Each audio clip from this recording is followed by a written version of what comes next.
Hey, what is up guys, this is Anthony, aka BatBomb82, and today I'll be doing an action figure review of the Mezco 112, The Dark Knight Returns Batman Previews Exclusive. Now, the front of the box utilizes cover art from the Dark Knight Returns comic book designed by Frank Miller, showcasing Batman's silhouette and a lightning bolt crashing down behind him. And as we turn the box around, we see the figure in multiple posing positions, as well as his multiple accessories. And as we turn the box back around, we see that it is in a window box packaging, showcasing the figure and his multiple accessories, as well as a Frank Miller Batman logo on the lid. So let's crack this baby open and see what we have inside. And here is Batman out of the packaging, and what an amazing figure this is. But before we take a closer look at the figure, let's take a look at the accessories. Up first are two interchangeable heads, featuring one stern face and one angry face showing his teeth. Both are beautifully sculpted and beautifully painted, with a nice wash going over both figures to really bring out the intense sculpt. Next up, we have 8 interchangeable hands. One set of hands was sculpted in batarangs, another set of open palm hands for stylized posing, 2 close-fisted hands that come packaged with the figure, and 2 gripping hands for holding his accessories. Next up, we do have a leg strap with multiple pouches, a grappling hook with a real rope that you can unravel and that Batman can hold. He also comes with his infamous sniper rifle that he used in the Dark Knight Returns comic book, all beautifully sculpted and painted and covered with a nice wash to really bring out the sculpted detail. And lastly, he does come with a clear yellow display base featuring the Frank Miller Batman logo printed atop, a flight stand arm that hinges at 4 points, and a bonus accessory that clips onto the arm with 4 flexible wires that connect to the cape to allow the cape more posing options.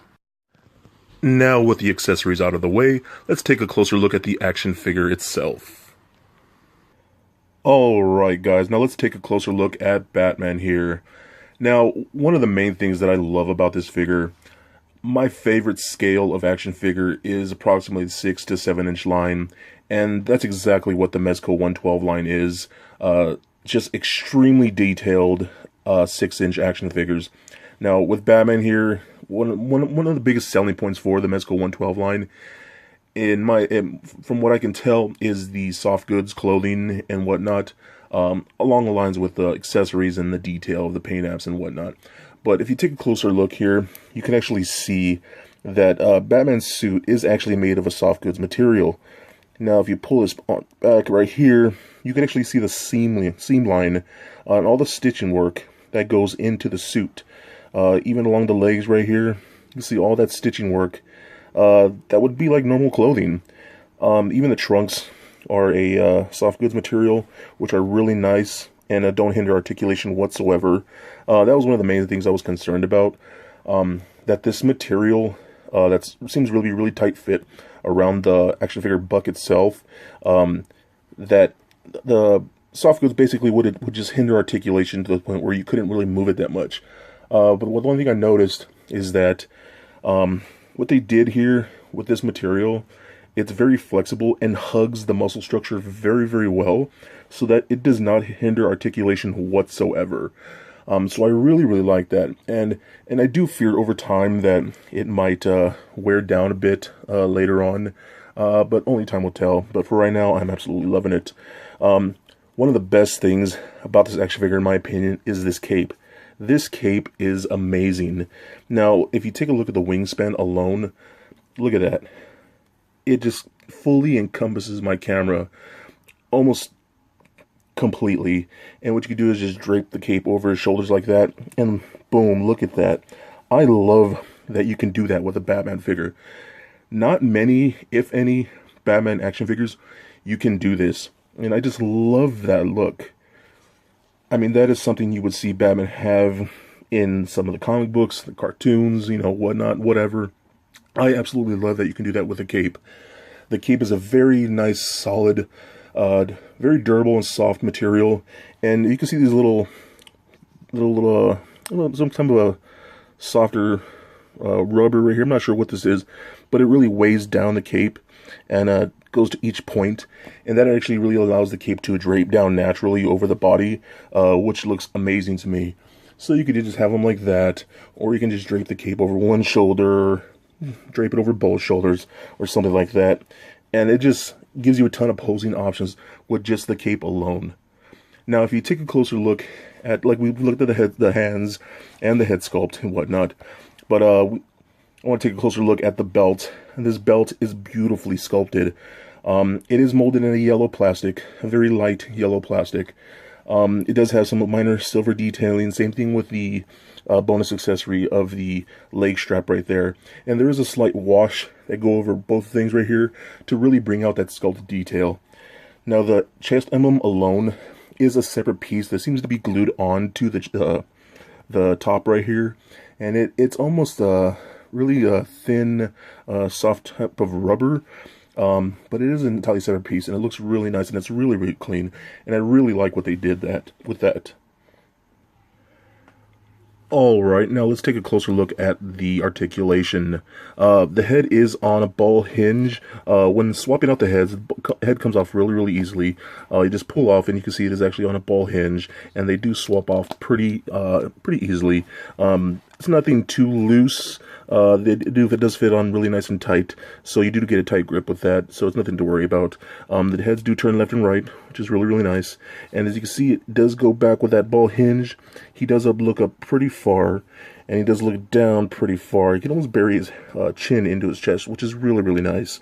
Again, what I've talked about with this fabric hindering the clothing, it does not. You can see the arms can go all the way up, which is really, really nice, and go out really, really nice. It does feel like there is some type of butterfly joint in that shoulder right there. You can see what I'm doing right up in there to allow for a little more articulation, but it does feel like there's something extra in there, enabling the shoulder to move a little more. You do get a bicep swivel, which is right in there. As you can see the cut right in there under the fabric, which shows a little bit when you're turning it, but it does look really, really nice. It feels like it's a double jointed elbow from right here to here to help with that.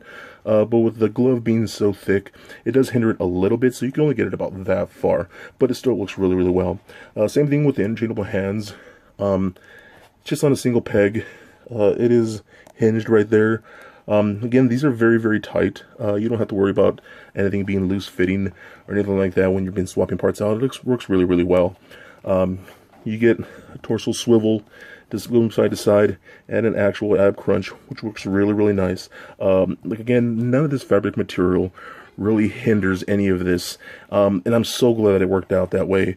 Leg articulation can kick up pretty far, as you can see. Works really, really nice, and kick out about that much. It's nothing too great, but it does work. He does have, there seems to be a ball hinge inside the thigh, which does allow for thigh rotation, so you can get that swing going nice and nice. And if you work way down to the knees, it does have a double jointed knee, so you get a really good knee bend right there.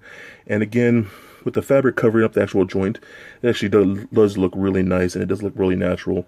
If you look really close, you can actually see the hinge right in there. So there is a boot cut, so you can swivel the boot side to side, which is really nice. And there is a foot articulation right there at the ankle, which goes up and down, and not really rock.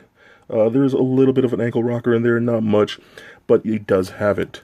So overall, for the articulation, like I said, considering that this fabric material is covering most of everything, it really doesn't hinder it the articulation whatsoever. So I'm really glad how that worked out. And for a quick size comparison, here's Batman standing next to the SH Figuarts Goku figure and my little Lego mini Bat Bomb minifigure. So there it is, guys, my review of the Mezco 112 The Dark Knight Returns Batman action figure. I cannot recommend this figure enough. I might be a little biased for Batman, but it really is truly an amazing action figure. From the amazing sculpting work that went into this, to the paint apps, to the articulation, to the soft goods material, to the accessories, everything about this figure just screams a masterpiece, and I absolutely love it. I cannot recommend enough, so please go check this out. Any of the Mezco 112 figures coming out, I already have pre-ordered, and I will be doing another Mezco figure coming up next, which will be Judge Dredd. I do have that figure in, so that will be coming soon. So thank you guys for watching. Please comment, like, and subscribe. And thank you guys again. Have a good night, guys. Peace.